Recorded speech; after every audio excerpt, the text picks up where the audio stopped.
Hello বন্ধুরা, কেমন আছো তোমরা সবাই? আশা করছি খুব ভালো আছো। আমিও ভালো আছি।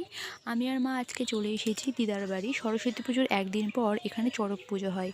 তো আজ আছে চড়ক ঘোড়া। আমি রেডি হয়ে গেছি। আমি, মা আর সবাই যাব এখন চড়ক ঘোড়া দেখতে।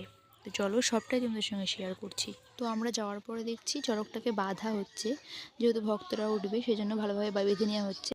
তারপর শুরু হয়ে গেল বহু প্রতীক্ষিত সেই চড়ক ঘোড়া। এটা দেখার জন্যই সবাই অনেক দূর থেকে আসে।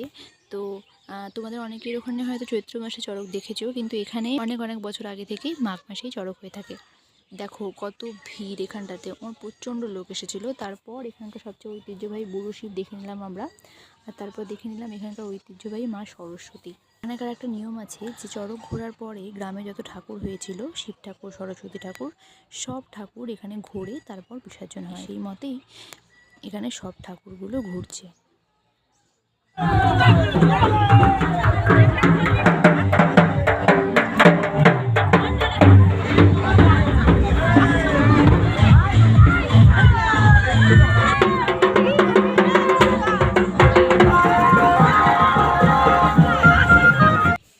তো চলো, আজ টাটা, দেখা হচ্ছে খুব শিগগিরই পরের কোনো একটা ভিডিওতে।